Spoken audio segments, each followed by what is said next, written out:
अरे कुछ मदद करें आपकी, कहीं चोट लग जाएगी आपको। नहीं जरूरत नहीं है, हम चले जाएंगे। कैसी बातें कर रहे हैं, हमें अपना फर्ज तो निभाने दीजिए। पत्नी है हम आपकी, संभाल के। Thank you thank you thank you. अरे अरे ये क्या कर रही हो तुम? टेम्परेरी ही सही, पर हम पति पत्नी हैं, और कौन सी पत्नी नहीं चाहेगी कि वो अपने पति को खुश ना करे। अगर आप गौर करेंगे तो देखेंगे कि आज के दिन इंसान में ज्यादा से ज्यादा पाने का लालच बढ़ता जा रहा है, और शायद इसी के कारण इंसानियत कम होती जा रही है। यहाँ तक कि लालच के चलते इंसान आजकल एक दूसरे को मारने से भी 2 बार नहीं सोचता। आपने अभी देखा कि कैसे एक औरत की और एक आदमी की निर्मम तरीके से हत्या कर दी गई। ये 2 एग्जाम्पल्स हैं जो साबित करते हैं कि आज के दौर में लोगों के लिए जान की कीमत क्या है। क्या हुआ था इन दोनों के साथ कि इन दोनों का अंजाम इतना भयंकर था? कौन थे ये दोनों? क्या इन दोनों का कनेक्शन सिर्फ इनके कत्ल के साथ था, या जीते जी भी इनका कोई कनेक्शन था?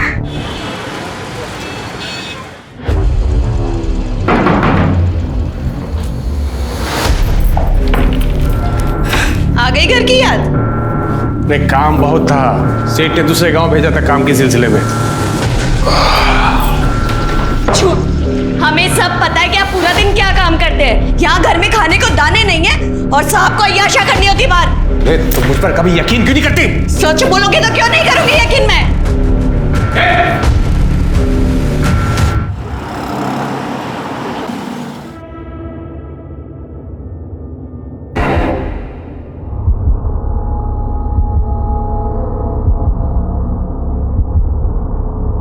पुष्पा,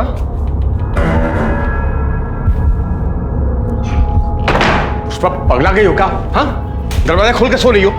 कुछ चोर आ गया तो का चुरा कर लेकर जाएगा वो इस घर में से? है का इस घर में चुराने को? चुप कर, चबर चबर मत कर, भूख लगी खाने दे। भूख तो हमें भी लगी है, लेकिन कुछ नहीं है खाने को। कुछ नहीं है मतलब? कुछ था ही नहीं बनाने का, तो क्या बनाते हैं हम? अरे किराने वाले से राशन ले आती ना। किराने वाले का इतना उधार हो गया है कि वो अब राशन ही नहीं दे रहा है हमको। तो खाने को नहीं मिलेगा कुछ? क्या कर रही है? पियो और सो जाओ। अब से ये ही मिलेगा जब तक तुम पैसे का इंतजाम नहीं करते हो। मजाक बना के रख दिया। मजाक तो तुमने हमारी जिंदगी का बना के रख दिया है।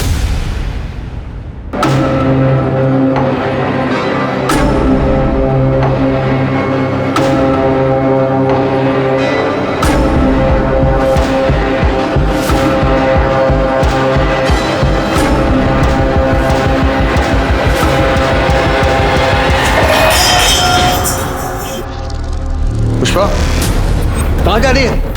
पुष्पा, पुष्पा, रुक! ए पुष्पा, रुक!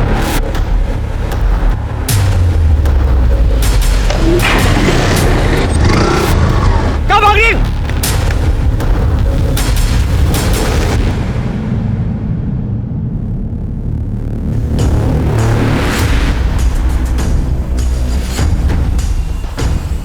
सर, गुमशुदगी की रिपोर्ट लिखवानी है सर। पुष्पा नाम है सर, 28 साल की है। 2 दिन हो गए सर गायब हुए। और आप कौन है? क्या लगता है इनके? सर ये जानने वाली बहन की तरह है सर। ये तो शादीशुदा लगती है। हाँ सर। तो इनके पति का है, वो क्यों नहीं आया कंप्लेंट लिखवाने? सर इनके पति का नाम लल्लन है, दिल्ली में छोटा सा बिजनेस है सर, तो चिलकाना और भुल्ली गाँव आना जाना होता रहता है। वो यहाँ इसलिए नहीं आया क्योंकि पुष्पा ने लल्लन को छोड़ दिया है सर। वो सरपंच है ना सर, प्रताप यादव, भुल्ली गाँव के, उनसे शादी करने वाली थी। लेकिन 2 दिन पहले मुझे रात को कॉल आया कि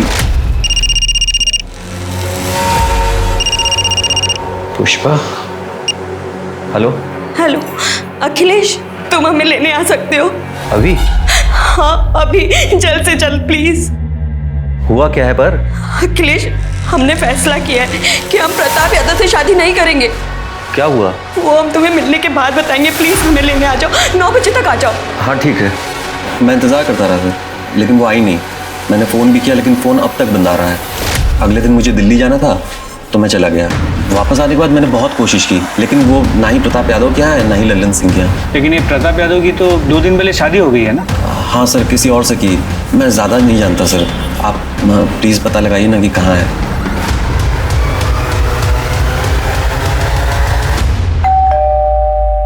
अरे हमें क्या पता पुष्पा कहाँ है। अभी कुछ दिन पहले सरपंच कार्यालय से एक लड़का भी आया था उसके बारे में पूछने के लिए। जानते हैं हम, इसलिए यहाँ आए। आपकी और पुष्पा की शादी होने वाली थी ना? हाँ, हम पुष्पा से शादी करने वाले थे।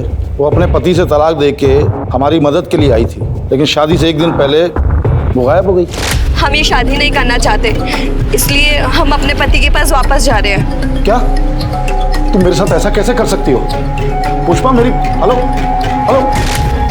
लेकिन अखिलेश ने बताया कि वो लल्लन के पास वापस नहीं गई। तो गई होगी गई। देखिए, पुष्पा ने जो भैया को बताया हमने आपको बता दिया। पता है उसकी वजह से हमें कितनी परेशानी हुई। शत्रु, नाक कटने की नौबत आ गई थी दरोगा जी हमारी। एक दिन बाद शादी थी, आसपास के तमाम गांव में निमंत्रण दिया हुआ था। वो तो भगवान की कृपा है कि शादी से एक दिन पहले हमें सपना मिल गई जिनसे हमारी शादी हुई, वरना कितनी बदनामी होती हमारी। लीजिए चाय पीजिए।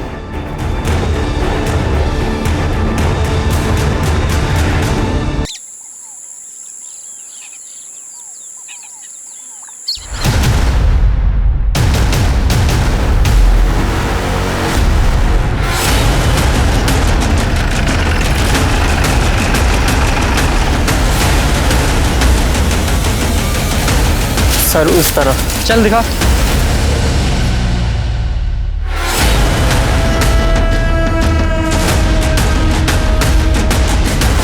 पूजा जरा चेक करो। गुप्ता आसपास चेक करो।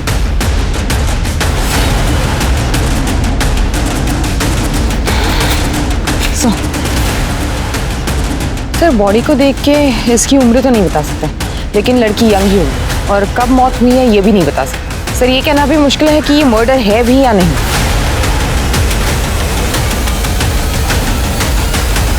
पूजा जरा इसका हाथ देख, ये अंगूठी निकालो इसका हाथ से।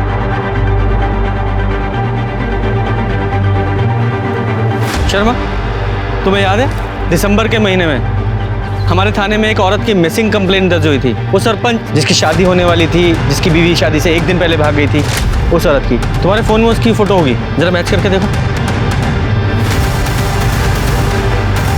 सर है, जरा जूम करो इसके हाथ पे, इसकी अंगूठी पे, और इस अंगूठी से मैच करो। एग्जैक्टली वही है। सर अंगूठी देख के तो ऐसा लगता है कि पुष्पा की है, पर हाँ, कंफर्मेशन के लिए हम उसकी फैमिली से डीएनए मैच कराना चाहते हैं। उसके किसी फैमिली मेंबर को जानते हो? नहीं सर, मैं तो नहीं जानता, लेकिन लल्लन जानता होगा सर। लल्लन। पुष्पा हमेशा पैसों के लिए झगड़ा करती थी मुझसे। कितनी बार तो खाना भी नहीं बनाती थी, मुझे भूखे पेट पानी पीकर सोना पड़ता था। 3 महीने पहले वो घर छोड़कर चली गई। बाद में पता चला कि वो भुल्ली गांव के सरपंच के वहाँ ठहरी हुई, और उसी सरपंच प्रताप यादव के साथ शादी करने वाली है। उसके बाद उसका क्या हुआ मुझे नहीं मालूम, और मैं जानने की कोशिश भी नहीं की। तो तुम्हारे कहने का मतलब ये है कि पुष्पा ने जब तुम्हारा घर छोड़ा उसके बाद से तुमने उससे कभी बात नहीं की? कसम से सर, कभी बात तक नहीं की मैंने उससे। अच्छा, झूठ बोलता है हमारे साथ? पुष्पा के कॉल रिकॉर्ड्स हैं हमारे पास। 13 दिसंबर की रात को उसने तुझसे फोन पे बात की थी, उसके बाद वो गायब हुई है। हाँ हाँ सर, एक कॉल आया था मुझे। मैं हेलो हेलो बोल रहा था, लेकिन सामने से कोई आवाज़ नहीं आ रही थी, तो मुझे लगा कि कॉल अचानक कट गया। और फिर तेरी कोई बात नहीं, तूने कॉल बैक भी नहीं किया? हाँ, मैंने दोबारा कॉल नहीं किया, क्योंकि मुझे इस बात का गुस्सा है कि वो मुझे छोड़ कर गई है। लेकिन आप ये सब क्यों पूछ रहे हैं? क्या मिल गई क्या आपको? वो नहीं मिली है, लेकिन एक औरत की लाश मिली है। क्या? और हमें शक है कि वो पुष्पा की हो सकती है। लाश? शर्मा जरा वो अंगूठी दिखाओ, जरा ये अंगूठी देखो और बताओ पुष्पा की है क्या ये? ऐसी अंगूठी पुष्पा भी पहनती थी। भी मतलब इस तरह की अंगूठी गांव की हर औरत पहनती है, मंदिर के बाहर बिकती है साहब। लेकिन ये पुष्पा की है या नहीं ये बता नहीं सकता सर। पुष्पा की फैमिली में कोई और भी है? उसकी फैमिली में सर एक भाई है, हरी शुक्ला, कानपुर में रहता है। नंबर दो उसका। शर्मा, ये पुष्पा के भाई हरि प्रसाद का पता लगाओ और उसका डीएनए सैंपल कलेक्ट करो, और ये लल्लन, इसकी पूरी कुंडली निकालो। ऐसा करो, एक कांस्टेबल को सादी वर्दी में इस ललन पर नजर रखने के लिए बोलो। सर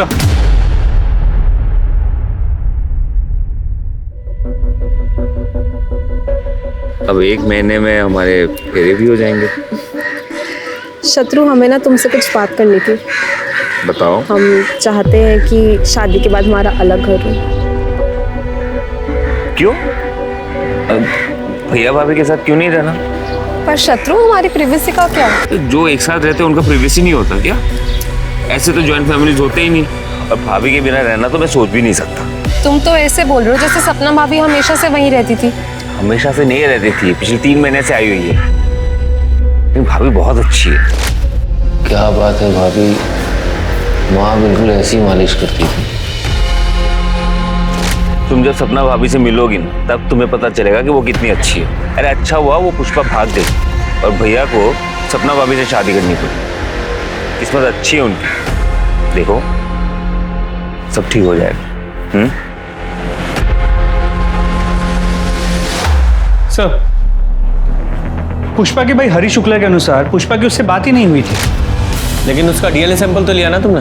ले लिया है सर। Very good. इस सैंपल को बॉडी के साथ टेस्टिंग के लिए लैब में भेज दो। सर कांस्टेबल अमन यादव का कॉल आया था। ललन गांव के बाहर भवानी मंदिर में शादी कर रहा है। अच्छा। ओम श्री सिद्धि विनायक स्वाहा, अष्ट विनायक स्वाहा, ओम गण गणपतये स्वाहा। सर, जिस कांस्टेबल को हमने ललन पे नजर रखने के लिए कहा था, उसने हमें बताया कि पिछले 2 सालों से ललन का चक्कर चिलकना गांव की एक औरत अंबिका से चल रहा है। इसी बात को लेकर पुष्पा ललन पे बहुत चिढ़ती भी। जैसे ही पुष्पा ने घर छोड़ा, लोगों ने बताया कि अंबिका को ललन के घर पे रात बेरात देखा गया है। इस ललन को बहुत जल्दी है दूसरी शादी करने की। इतनी भी क्या जल्दी है? कुछ रस्में हमारे साथ भी निभाई है। सर क्या हुआ सर? पुष्पा के होते हुए तुम दूसरी शादी कैसे कर सकते हो? तुम्हारी पत्नी है ना पुष्पा। लेकिन आप ही ने तो बोले थे कि पुष्पा मर चुकी है। ऐसा नहीं कहा था कि वो मर चुकी है, सिर्फ इतना कहा था कि क्या वो पुष्पा की बॉडी है, हमें शक है। कंफर्म नहीं किया था, लेकिन तूने तो कंफर्म ही कर दिया है। तू अंबिका से दूसरी शादी कर रहा है। पुष्पा के मर्डर के जुर्म में अरेस्ट करो इसे। अरे सर रुकिए 1 मिनट सर, एक मिनट बात सुनिए सर। देखिए ये सच है कि पुष्पा की वजह से पैसा और डील खो दिया था मैंने, लेकिन मैंने इसको मारा नहीं सर। मैंने इसको मारा नहीं। कौन सी डील और कौन सा पैसा? प्रताप यादव की डील थी सर। वो पुष्पा के साथ 4 साल के लिए शादी करना चाहता था। इसके बदले में वो हर महीने मुझे 2.5 लाख रुपया देने वाला था सर। 4 साल के लिए शादी? ऐसी कौन सी डील होती है भाई 4 साल के लिए शादी? नहीं, अगर मान भी लें कि कोई ऐसी डील होती भी है, और वो प्रताप यादव ऐसा क्यों करने वाला था? मैं बताता हूँ सर। ये जो प्रताप यादव है, ये 2 बार से सरपंच पद पे था, लेकिन इस साल सरपंच की सीट औरतों के लिए आरक्षित थी और वो कुंवारा था, इसलिए वो चाहता था कि कोई औरत नकली पत्नी बनके उसके साथ रहे सर, बस और कुछ नहीं। तो पुष्पा ही क्यों? देखिए सर, वो मुझे स्कूल के टाइम से जानता था, इसलिए वो मेरे घर पे आया और ये सब। अरे ऐसे कैसे दे दे अपनी पत्नी को प्रताप? और आगे होगा। ठंडे दिमाग से हमारी बात को समझो ललन। देखो हम तुम्हारे बचपन के स्कूल के दोस्त हैं, हमको मना कर रहे हो तुम? वैसे भी हमको एक औरत चाहिए जिसे भूलनी गाँव में कोई नहीं जानता। अरे नकली शादी है, डील है डील। अरे कैसे हम अपनी पत्नी को तुमको दे दे?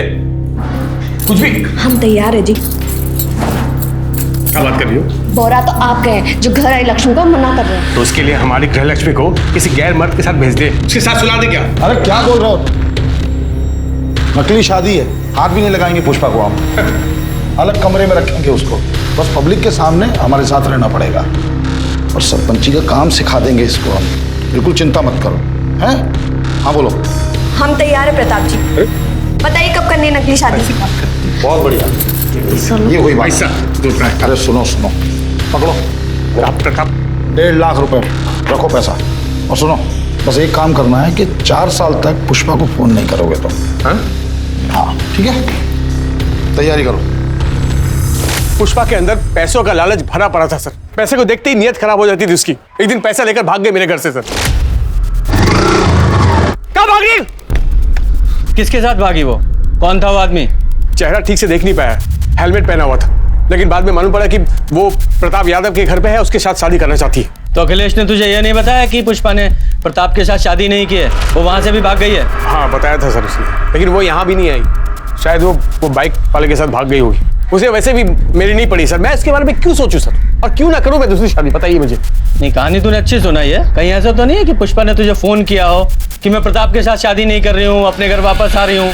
तुझे तो अंबिका के साथ शादी करनी थी तो तू डर गया। अरे अगर वो आ जाएगी तो इसके साथ शादी कैसे करेगा, इसलिए तूने उसे रास्ते से हटा दिया, सीधा मार ही डाला उसे। भुल्ली गांव के बाहर जो लाश मिली है वो पुष्पा की है ना, वहीं मारा ना तूने उसे? कसम से बोल रहा हूँ, मुझे नहीं पता, मैंने उसको नहीं मारा सर। वो तो हम पता लगा ही लेंगे कि किसने मारा है, जब तक केस सॉल्व नहीं हो जाता गांव के बाहर नहीं जाएगा तू। और हाँ, ये दूसरी शादी करने की भी जरूरत नहीं है, समझ गया?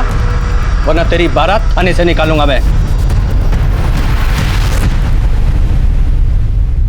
कीजिए, इस प्लॉट को डेवलप कीजिए, बस ध्यान रखिएगा कि बीच बीच में फूलों के पौधे भी लगाने हैं। पब्लिक गार्डन प्रॉपर्टी है वो। ठीक है सरपंच जी, हो जाएगा। पेपर साइन हो गए? जी। ये लीजिए 5 लाख रुपए।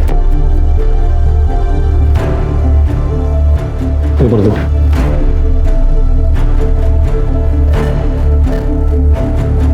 ठीक है सरपंच जी, हो जाएगा। राज, राज, कहाँ रहता है ये? जी जीजू, प्रणाम। राम प्रसाद की फाइल का क्या हुआ? वो तो मैंने तेज प्रकाश को बोला था ना उन्हें दिखाने के लिए। जब तेज प्रकाश को बोलना होता तो तुमको क्यों बोलते हम? जीजू पर वो तो मैंने। हमारे जीजू होने का फायदा मत उठाओ, वैसे भी पूरे गांव में सपना की सरपंची का डंका बजाते फिरते हो। कायदे में रहोगे तो फायदे में रहोगे। जी जीजू। कैसे हो भैया? नमस्ते भाभी। नमस्ते। अच्छा भैया, वो ट्यूबवेल वाले केस में शास्त्री जी मान गए।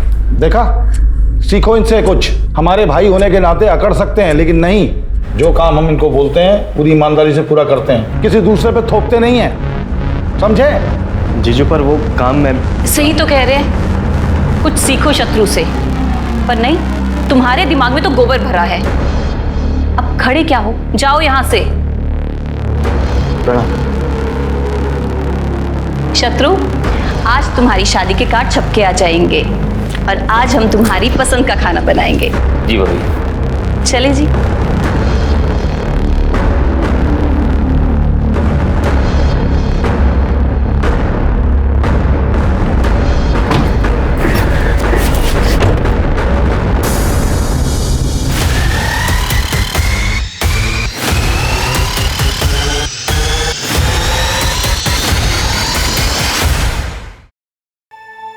अरे राज, अरे क्या कर रहे हो? नीचे उतरो, गिर जाओगे। आपको क्या फर्क पड़ता है? जाओ अपने पति और देवर को देखो, मैं तो नौकर हूं ना घर का। कैसी बातें कर रहे हो? चलो नीचे उतरो, नीचे उतरो। वो लोग आपको मिलके सिर्फ बेवकूफ बना रहे, आपको ये बात समझ नहीं रही है? सिर्फ रबर के स्टैंड की तरह इस्तेमाल कर रहे हैं जीजू आपका, और कुछ नहीं। ये कैसी बातें कर रहे हो? एक बात आप ही मुझे बताओ, महीने में लाखों कमाते हैं जीजू, उसका एक डहला भी देते हैं आपको? नहीं। अरे जरूरत पड़ने पर जब भी उनसे पैसे मांगे हमेशा दिए हैं ना उन्होंने। ये भीख के पैसे ना आपको अच्छे लगते होंगे, मुझे नहीं अच्छे लगते। और किस चीज के लिए पैसे मांगते हैं आप? घर गृहस्थी चलाने के लिए? उसके अलावा 1 रुपया भी मांगे आपने कभी ऊपर से? राज, अभी हमारी शादी को सिर्फ 2 महीने हुए हैं, अपने जीजू को थोड़ा सा वक्त तो दो ना, ताकि वो हम पे विश्वास कर पाए। दीदी आप गलत फहमी में, आप जो सोच रहे ना वैसा दिन कभी नहीं आएगा। अरे राज,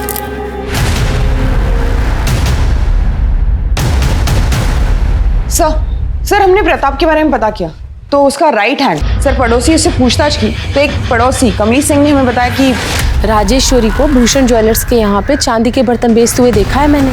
तो राजेश्वरी ने चोरी की। जब मैंने उससे पूछा तो उसने बताया कि प्रताप भैया ने उसे गिफ्ट दिए थे। गिफ्ट? हाँ, पहले भी मैंने ऐसे गिफ्ट बेचते हुए दुकान पर उसको देखा है, लेकिन लगता है जब से सपना भाभी आई है उसे गिफ्ट मिलना बंद हो गया है। ये राजेश्वरी और प्रताप यादव, इन दोनों का कोई चक्कर है क्या? सर कमली ने कुछ खुल के नहीं बताया। उसने नहीं बताया तो सीधे राजेश्वरी से पूछते। सच कहते हैं साहब, वो सारे गिफ्ट्स भैया जी ने दिए थे। साहब हम भैया जी के गिफ्ट घर पे नहीं रख सकते थे, इसलिए हमने बेच दिया, क्योंकि वो भैया जी और शत्रु अच्छे आदमी नहीं है। अच्छे इंसान नहीं है इसका क्या मतलब है? साहब बहुत मौका परस्त लोग हैं, मतलब अपने फायदे के लिए कभी भी बदल सकते हैं। देखिए ना, यूँ तो भैया जी ने कभी शादी नहीं की, सारी जिंदगी कुंवारे थे, पर जैसे सरपंच की कुर्सी बचाने का मौका आया उन्होंने फटाफट शादी कर ली। भैया जी की पीने की आदत है, पीने के बाद वो बहुत बदतमीजी करते हैं। और तुम्हारा पति, वो कौन सा दूध का दूल्हा है? साहब हम मानते हैं कि वो दूध के दूल्हे नहीं है, पर हाँ जब से उन्होंने हमसे शादी की वो बदल गए। हाँ वो भैया जी के छोटे मोटे बुरे काम कर देते, मतलब लोगों को डराना धमकाना, उनके पैसों को संभालना। तुम्हारे भैया जी के लिए तुम्हारे पति तेज प्रकाश ने कोई खून भी किया है? ये आप क्या बोल रहे हैं साहब? हम खूनी नहीं है। तो इतना डर क्यों रहे हो? साहब पुलिस को देख के कौन नहीं डरता है? अब हम लोग तो गरीब आदमी है साहब, जैसे तैसे करके गुजारा होता है। हमें छोड़ दो साहब। 13 दिसंबर को कहाँ थे तुम? 13 दिसंबर मतलब जिस रात पुष्पा गायब हुई, उस रात कहाँ थे तुम? साहब ये तो घर पर ही थे। हाँ साहब मैं घर पे ही था, और अगले दिन जब हवेली पहुंचा तो पता चला पुष्पा जी भाग गई। भैया जी बहुत गुस्से में थे क्योंकि शादी की सारी तैयारियां हो गई थी।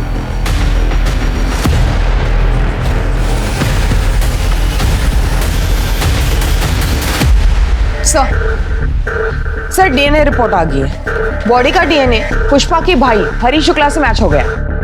तो मतलब साफ है बॉडी पुष्पा की ही है।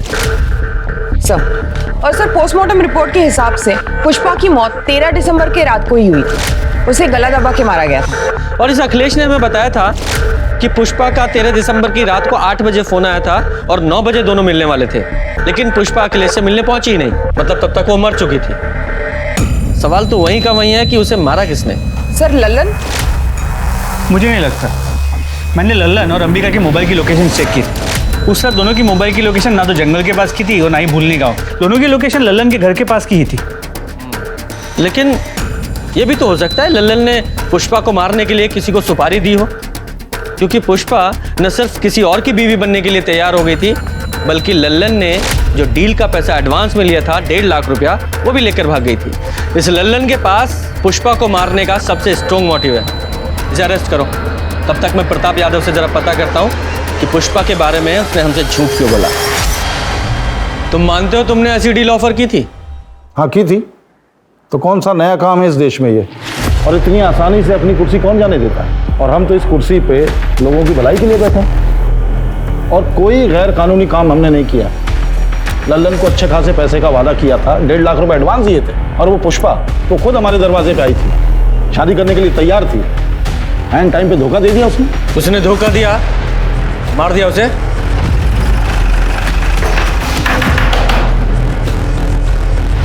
सर आप ले चलो इसे। लेकिन क्यों सर? मैंने क्या किया सर? पुष्पा का मर्डर। एक मिनट सर, मैंने पुष्पा को नहीं मारा सर। आप प्रताप और शत्रु से पूछे ना, उन्होंने मारा होगा सर। भैया ने ऐसा कुछ नहीं किया। तुम्हारी हिम्मत कैसी है भैया पे इल्जाम लगाने की? हिम्मत की बात करेगा ना। एक मिनट इंस्पेक्टर साहब, हमने कहा ना कि पुष्पा की मौत से हमारा कोई लेना देना नहीं है। क्या हुआ था उस रात? देखिए हम पुष्पा से मिलने उसके कमरे में गए तो पुष्पा हमें नहीं मिली, तो पूरे घर को ढूंढा हमने, वो कहीं नहीं मिली। फिर बाद में पुष्पा का फोन आया, उसने बोला कि वो हमसे शादी करने को तैयार नहीं है, इसलिए घर छोड़ के गई है। उस रात तुमने पी रखी थी? ये कैसा सवाल कर रहे हैं आप? हमने सुना है तुम रोज पीते हो, और पीने के बाद जरा ज्यादा ही तरन्नुम में आ जाते हो और बदतमीजी करने लगते हो। हो सकता है उस रात तुमने उसके साथ बलात्कार करने की कोशिश की, उसने विरोध किया तो मार डाला उसे। देख क्या बकवास कर रहे हो? एक मिनट इंस्पेक्टर साहब, बात कर रहे हैं ना हम, आप हाथ क्यों चला रहे हैं? हम मानते हैं कि हम रोज शराब पीते हैं, लेकिन हम किसी औरत के नजदीक नहीं जाते, यहां तक कि हम किसी को छूते तक नहीं है। चाहे तो आप सपना से पूछ लीजिए। अपनी पत्नी को भी नहीं छूते? देखिए हम पराई औरत के बारे में बात कर रहे हैं।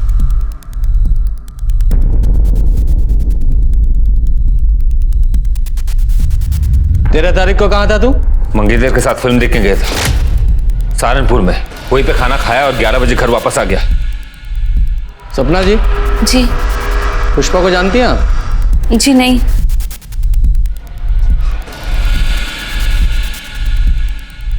राजेश्वरी को आप बड़े महंगे तोहफे देते हैं।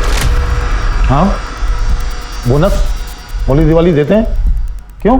हमें पता चला है कि राजेश्वरी मार्केट में बड़े महंगे महंगे सामान बेच रही है, ये कहकर कि वो तोहफे आप उसे देते थे। अपना लॉकर, अपना सामान जरा चेक कर लीजिएगा।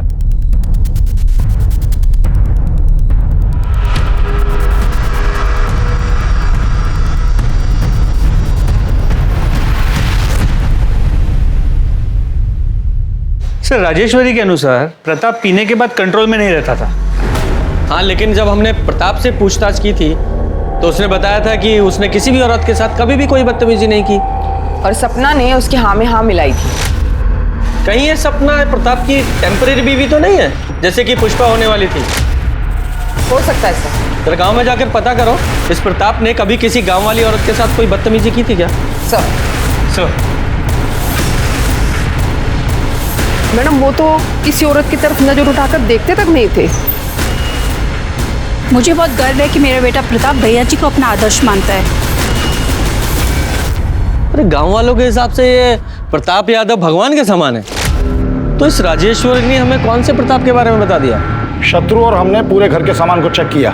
ये रही वो लिस्ट जो तुमने पिछले कुछ दिनों में चुराई है।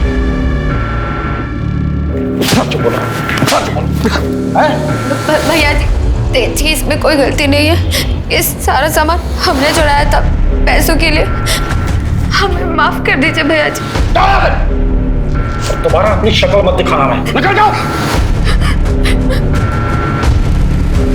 तुम भी जाना चाहते हो? भैया जी, हमारी बीवी की गलतियों को माफ कर दीजिए भैया जी। आप जैसा मालिक हमको कहाँ मिलेगा भैया जी? हम आपको छोड़ के कहीं नहीं जाएंगे भैया जी, बस हम यही रहेंगे। हम आपको छोड़ के नहीं जाएंगे भैया जी। प्लीज हमको माफ कर दीजिए भैया जी। भैया जी माफ कर दीजिए। बोल रहा सर, हो सकता है प्रताप में कोई कमी ना हो, लेकिन ये नई सरपंच सपना यादव, उसके बारे में ऐसे नहीं कह सकते, क्योंकि प्रताप से पहले उसकी शादी अमर शर्मा नाम के एक आदमी से हुई थी। ठीक है, अमर और सपना इन दोनों से अलग अलग बात करते हैं। हाँ सर, मैं ही हूँ सपना का अभागा पति अमर शर्मा। अभागा? अरे अपनी बीवी को छोड़ दिया फिर भी खुद को अभागा बता रहे हो? नहीं सर, मैंने उसे नहीं छोड़ा, उसी ने मुझे छोड़ दिया।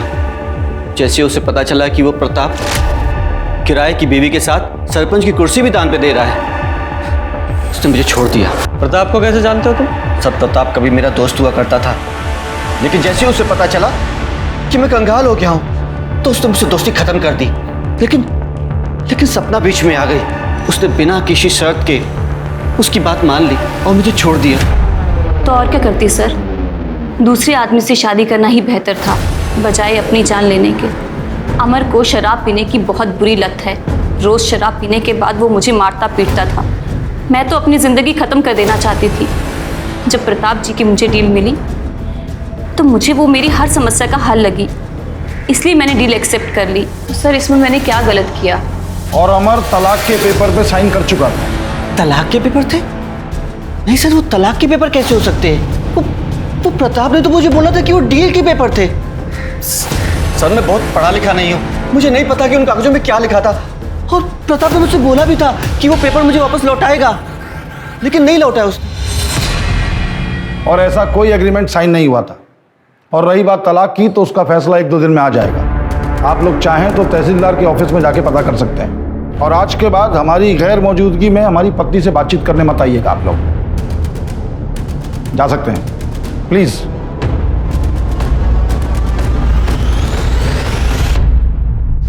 सर 10 तारीख की रात पुष्पा जिस बाइक पे भागी थी, कहाँ भाग रही? वो बाइक पुष्पा को पिक करने से पहले एक गैराज में रुकी थी। वो गैराज बाईपास रोड पे था, वहाँ एक सीसीटीवी कैमरा था और सर उस आदमी ने अपना हेलमेट उतारा था। सर देखिए वो आदमी कौन है। ये तब से हमें बेवकूफ बना रहा है। लेके आओ इसे। तुम्हारी लोकेशन रिकॉर्ड के हिसाब से पहले उस रात तुमने अपनी बाइक का पंचर बनवाया, फिर पुष्पा को पिकअप किया, उसे प्रताप के घर छोड़ा, उसके बाद तुम अपने घर चले गए। सही कहा मैंने? सर, मैं मानता हूँ कि उस रात घर से भागने में पुष्पा की मदद मैंने की थी। ए, रुक! पुष्पा! दरअसल क्या हुआ था सर कि पुष्पा को लल्लन और अंबिका के रिश्ते के बारे में मालूम चल गया था। वो बहुत डरी हुई थी सर अपने भविष्य को लेके, इसलिए उसने सोचा कि क्यों ना 4 साल के लिए प्रताप की बीवी बन जाए। और वो पैसे सर जो उसकी डील के थे वो उसने लिए थे घर से। सर मैंने ही उसे प्रताप के घर छोड़ा था। 2 दिन बाद उसका फिर से फ़ोन आया और उसने मुझे बुलाया, जैसा कि मैंने सर आपको बताया भी है कि मैं वहाँ गया था। जरा अच्छे से याद करके बताओ उस रात पुष्पा ने फ़ोन पर तुमसे क्या कहा था? हेलो अखिलेश, हम प्रताप यादव से शादी नहीं कर सकते। क्या हुआ? यहाँ की नौकरानी राजेश्वरी को हमने चोरी करते हुए पकड़ा। बहुत हंगामा हुआ और उसके पति तेज, उसने हमें चाकू दिखाकर धमकाया, कहने लगा कि हम अपना मुंह बंद रखें। तुम ठीक तो हो? हाँ हम ठीक है, तुम बस 9 बजे तक आ जाओ, बाकी बातें हम मिलकर बताएंगे। हाँ ठीक है सर, मैंने आपको बताया तो, मैं वहाँ गया था, मैं इंतज़ार कर रहा था लेकिन पुष्पा वहाँ आई नहीं। मैंने फ़ोन भी लगाया लेकिन फ़ोन नहीं उठाया सर उसने। नहीं, ऐसा भी तो हो सकता है कि तुम झूठ बोल रहे हो, पुष्पा सचमुच तुम्हारे पास आई हो, तुमने उसे शादी के लिए प्रपोज किया, उसने मना कर दिया तो गुस्से में आकर उसे मार दिया। क्यों नहीं हो सकता? सर आप ये क्या बोल रहे हैं? पुष्पा को बहन मानता था मैं। शक के बिना पर पुलिस ने अखिलेश को कस्टडी में रखा, लेकिन अभी तक पुलिस को यह समझ नहीं आ रहा था कि पुष्पा का कातिल कौन था और उसने कत्ल किया क्यों। लल्लन के पास मोटिव था तो प्रताप और अखिलेश के पास भी अपने अपने कारण थे पुष्पा को मारने के लिए। लल्लन ने कस्टडी में यह माना कि उसने पुष्पा के बारे में गलत कहा था। पुष्पा दरअसल प्रताप की डील पे कभी हाँ कहना ही नहीं चाहती थी, पर लल्लन ने उस पर दबाव डाला और उसने खुद प्रताप से एडवांस लिया। राजेश्वरी ने कबूला कि उसने प्रताप के कैरेक्टर के बारे में झूठ कहा था पुलिस से। वो खुद सरपंच बनना चाहती थी, इसलिए उसने प्रताप को ऑफर किया था उसकी टेम्पररी बीवी बनने के लिए, लेकिन बजाय उसे चुनने के पहले प्रताप ने चुना पुष्पा को और फिर सपना को।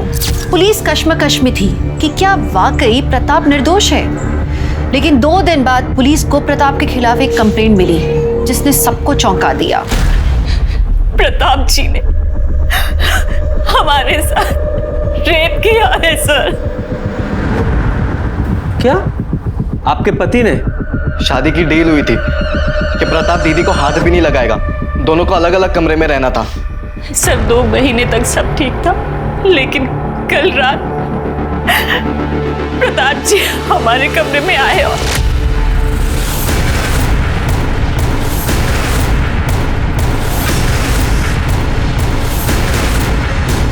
क्या कर रहे हैं आप?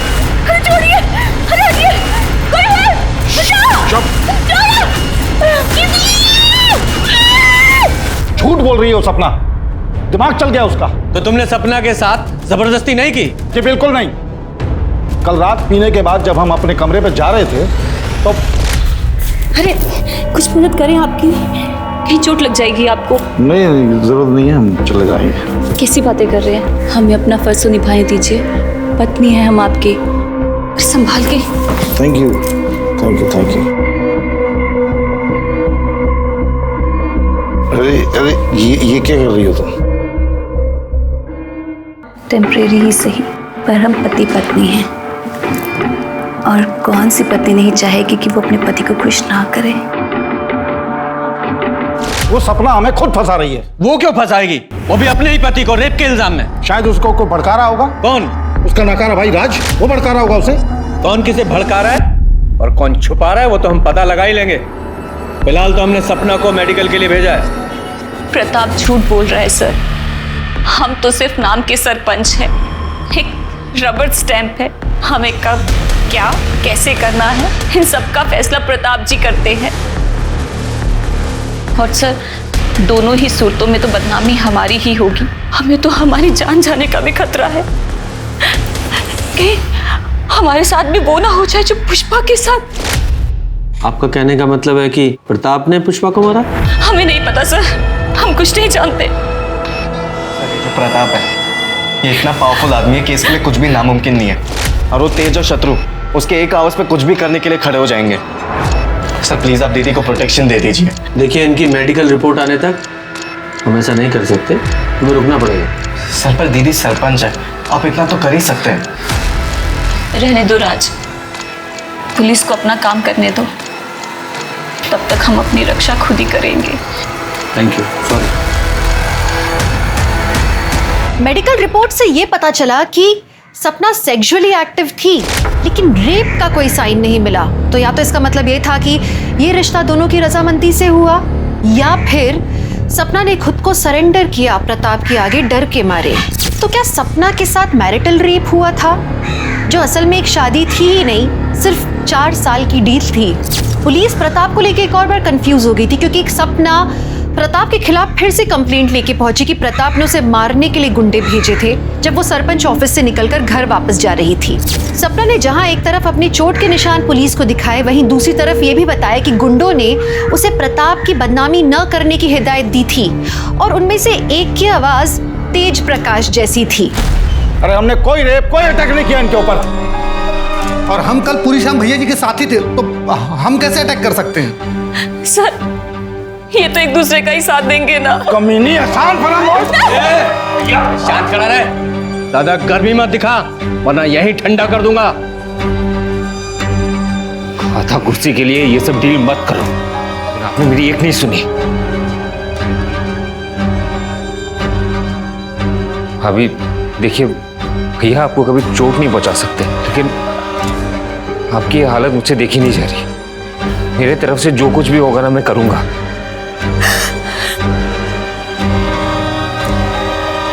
आप आराम से घर में रहिए, आपको कोई नुकसान नहीं पहुंचाएगा। अगर किसी ने भी ना आंख उठा के देखा या इनकी कंप्लेन आई तो अंजाम बहुत बुरा होने वाला है, समझ गया?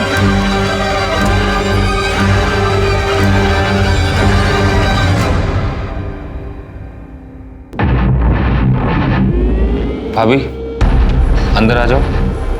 हाँ आ जाओ। ये दवाई लेके आया था मैंने, आपके दर्द में आराम मिल जाएगा, लगा दूं?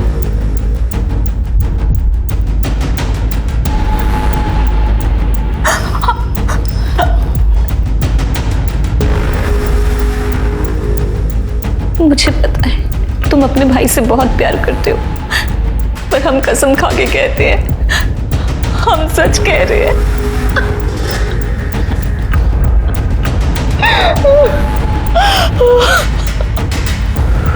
भाभी प्लीज रोइए मत।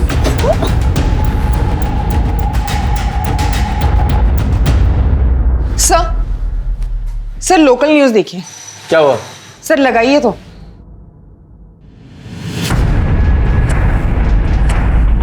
हमारे पति प्रताप जी ने हमारे साथ जबरदस्ती की और फिर अपने गुंडों और तेज प्रकाश को भेजकर हमें धमकाया, पर इससे भी उनका मन नहीं भरा। अभी 2 दिन पहले उनके छोटे भाई शत्रु ने हमारे साथ जबरदस्ती की। हमारे कमरे में मेरे घाव पर मरहम लगाने के बहाने उसने शत्रु, ये क्या कर रहे हो? हटो, हटो, बचाओ, हटो, बचाओ, बचाओ, बचाओ।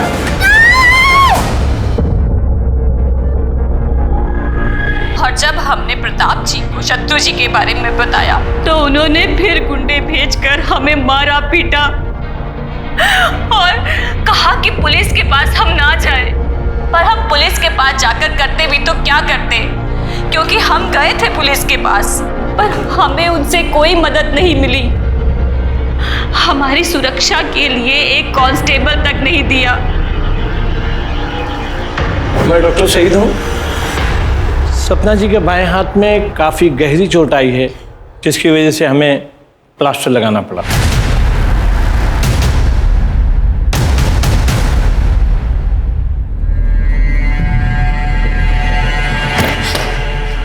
शत्रु कमीने, एक नंबर के धोखेबाज हो तुम, एक नंबर के धोखेबाज हो तुम।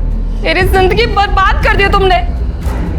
जब तुम सपना भाभी की तारीफ करते थे, जब तुम कहते थे कि तुम उनसे प्यार करते हो, मैंने कभी नहीं सोचा था तुम इतने घटिया इंसान होगे। बेटा तुम नहीं, आप तो प्लीज रहने दीजिए, आप बीच में ना ही बोलिए। ऐसे भी किसी रेपिस्ट से मैं शादी नहीं कर सकती, तो आप भूल जाइए। इस घर की कभी बहू बनूंगी मैं। ये रिश्ता मैं तोड़ती हूँ। शक्ल मत दिखाना कभी अपनी। पिंकी, शत्रु चिंता मत करना है, हम सब ठीक कर देंगे। बिल्कुल चिंता मत करना, अभी बात करते हैं। तेज, कहाँ हो तुम? अभी का भी निकलो। क्या बोल रहे हैं हम? अभी का भी निकलो। उस औरत ने जो भी इल्जाम लगाए हमारे खिलाफ, सबका सब करो उसके साथ। उसे मारो, उसे चोट पहुंचाओ, खत्म कर दो उसको। क्या कहा हमने? निकलो तुरंत। मुझे इस प्रताप से फिर से बात करनी होगी। तुम जाके तेज का पता लगाओ। सर, यादव,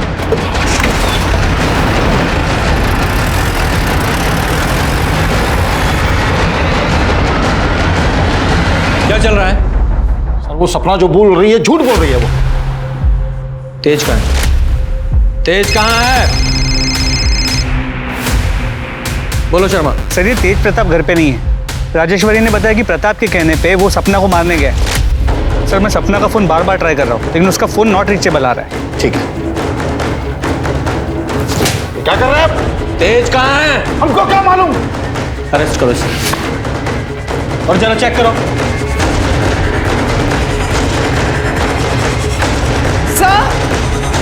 सर 1 मिनट यहाँ आइए।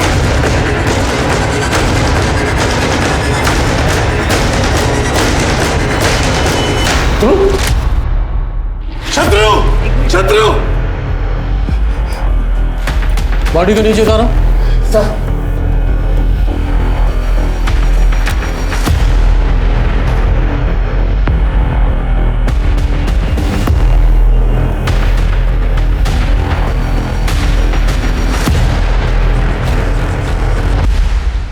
मैंने सपना भाभी को कभी बुरी नजर से नहीं देखा।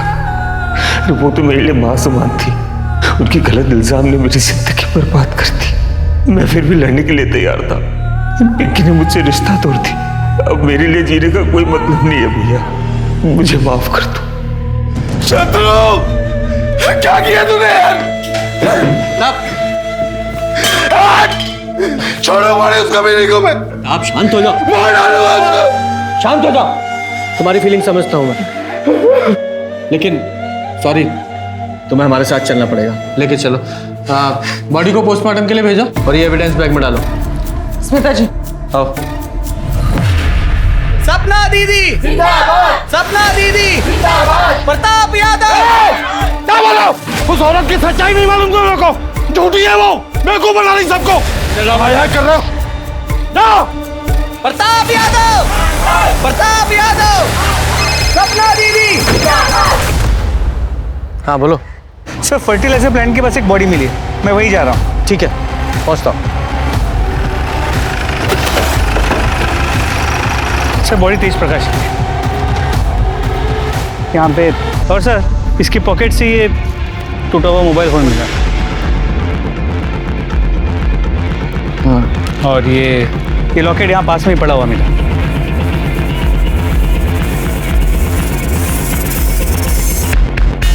शर्मा इस जगह का डम डाटा निकलवाओ। 13 दिसंबर का रात 7 बजे से रात 11 बजे तक का डम डाटा निकलवाओ, वहां जहां पुष्पा की लाश मिली थी। क्योंकि ये लॉकेट मैं पहचानता हूं किसका है। तेरा ये लॉकेट तेज की लाश के पास मिला हमें और तेरे फोन की लोकेशन भी वहीं की थी। और यही नहीं, 3 महीने पहले जिस जंगल में पुष्पा की लाश मिली वहां भी तेरे फोन की लोकेशन उसी समय की दिखा रहा है। बोल क्या कहना तुझे?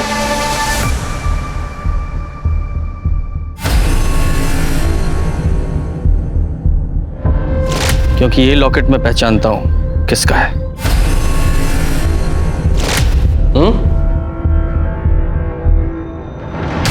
सोच लो, अभी भी टाइम है। सच्चाई बताओगी या फिर ये जो तेरा नाटक है वो सच्चाई में बता। बता। पहले तो ये बता कि तेज प्रकाश को क्यों मारा तूने? क्योंकि वो तुझे मारने आया था। बताती हूँ। बोलो। तेज प्रकाश ने हमें बात करते हुए सुन लिया था। पुष्पा को मारकर सरपंच की कुर्सी पर बैठने का प्लान तो हमारा पूरा हो गया, लेकिन हम अभी भी एक रबर स्टैंप हैं। इन दोनों भाइयों के ऊपर रेप का इल्जाम लगा के हमें गांव वालों से भर भर के सहानुभूति मिल रही है। तुम देखना, वो दिन दूर नहीं, सत्ता की बागडोर हमारे हाथ से दूर नहीं, और ये दोनों भाई अब जेल में सड़ेंगे। और अभी पुलिस भी इन्हें जल्दी गिरफ्तार कर लेगी। हमने सब सुन लिया है।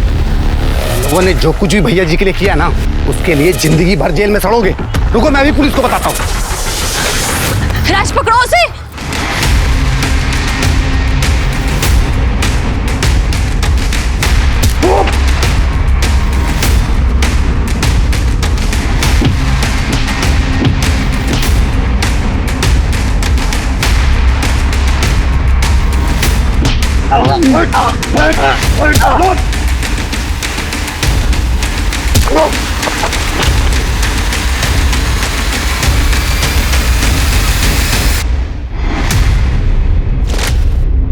और पुष्पा को क्यों मारा? प्रताप की टेम्पररी बीवी का सपना मेरे पति अमर ने ये कहकर ठुकरा दिया कि मैं गैर मर्द के साथ कैसे रह सकती हूँ। बेवकूफ था वो। लेकिन जब मुझे पता चला कि पुष्पा प्रताप की बीवी बनने वाली है और पुष्पा प्रताप के घर में है, तो मैं पुष्पा से मिलने उसके घर पर गई। मुझे पता था प्रताप हर शाम को शराब पीता है। जब मैं वहां पहुंची तो मैंने देखा कि क्या हुआ?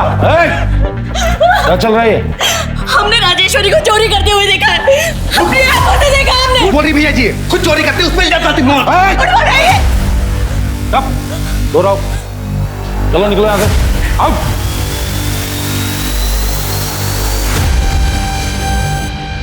चिंता मत करो, हम हैं तुम्हारे साथ। अरे हम आप हमें छू नहीं सकते हैं। सॉरी पुष्पा। मैं पुष्पा के कमरे में गई और उसे मैंने बताया कि प्रताप शराब पीने के बाद एक अलग आदमी बन जाता है। मैंने कहा था ना तुम्हें, देख लिया ना अपनी आंखों से। पर उन्होंने वादा किया था कि वो हमें कभी नहीं छुएंगे। पुष्पा, कोई भी आदमी इस बात पे कायम नहीं रह सकता। और प्रताप जैसा आदमी जिसके पास सत्ता की कुर्सी है, पावर है, वो तो कभी भी नहीं। देखो पुष्पा, अगर तुम अपनी इज्जत बचाना चाहती हो तो चली जाओ यहाँ से। ना जाने कितनी ही औरतें इसकी दरिंदगी का शिकार हुई हैं। और इन आदमियों को क्या है, इनको तो रोज कोई ना कोई चाहिए। हाँ, तुम सही कह रही हो। देखो, हम तुम्हें घर छोड़ देते हैं, हम बाहर तुम्हें मिलेंगे। तुम अपना सामान जल्दी से पैक कर लो। हेलो अखिलेश। मैंने राज को पहले ही गाड़ी तैयार रखने के लिए बोला था। पुष्पा, तुमने बहुत सही फैसला किया। तुम हमको ना गांव के बाहर ही छोड़ देना। ठीक है, तुम एक काम करो, अब प्रताप जी को फोन करके बोल दो कि तुम उनसे शादी नहीं करना चाहती, ताकि वो तुम्हारा पीछा ना करे। हेलो, हम बोल रहे हैं, हम ये शादी नहीं करना चाहते, इसलिए हम अपने पति के पास वापस जा रहे हैं। क्या तुम मेरे साथ ऐसा कैसे कर सकती हो? Hello hello Pushpa.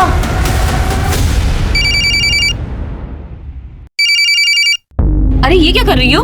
लल्लन को कॉल कर रहे हैं, उन्हें बता तो दें कि हम गांव वापस आ रहे हैं। अरे नहीं।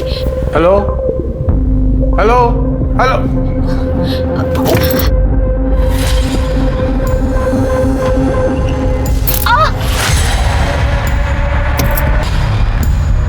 पुष्पा की लाश को हमने जंगल में फेंक दिया, उसके कपड़े जला दिए और 1.5 लाख रुपए मैंने अपने पास रख लिए। और फिर हमने गाड़ी को अच्छे से साफ करके उसे बेच दिया। वैसे तुम बहुत कमाल की एक्टर हो, हैं? और पुष्पा को रास्ते से हटाकर तुम खुद उसकी बीवी बन गई। वाह, और बहुत अच्छा नाटक किया तुमने उनकी बीवी बनने का। जैसे वो बोलता रहा वैसे करती रही, एकदम गुड़िया बन के। हालांकि इस बीच राज ने कई गलतियां की, पर वो मैंने सब संभाल ली। मैं बस अपना समय काट रही थी। प्रताप और शत्रु के खिलाफ जो तुमने कंप्लेन की थी वो झूठी थी। शत्रु तो मुझे अपनी माँ समान मानता था, बेचारा बेमतलब मारा गया। मुझे तो सरपंच की कुर्सी चाहिए थी, पूरी कुर्सी। रबर स्टैंप बन के नहीं रहना चाहती थी मैं, स्टैंप लगाने वाला मैं हाथ बनना चाहती थी। इनके खिलाफ चार्जशीट बनाओ और अब जेल में बनना तुम सरपंच, वहां मिलेगी तुम्हें कुर्सी। लालच ने 3 लोगों को मौत के घाट उतार दिया। राजेश्वरी प्रताप को लालच के कारण बदनाम कर रही थी। सपना को पुष्पा को मार के टेम्पररी वाइफ बनने के बाद भी लालच खत्म नहीं हुआ, उसे और चाहिए था। और प्रताप उस सरपंच की कुर्सी पर नियंत्रण रखे रहने के लिए टेम्पररी बीवी लाने को तैयार हो गया। ये प्रताप का डिसीजन था, जिसकी वजह से 3 लोगों की मौत हो गई, 1 इंसान का प्यार छिन गया और 4 परिवार बिखर गए। हमारे पूर्वजों ने बिल्कुल ठीक कहा है, लालच बुरी बला है। तो चलिए, मैं दिव्यांका त्रिपाठी दहियाब लेती हूँ आपसे विदा। फिर मिलूंगी क्राइम पेट्रोल सतर्क के नए एपिसोड के साथ। आप सतर्क रहिए, सुरक्षित रहिए और देखते रहिए क्राइम पेट्रोल सतर्क। जय हिंद।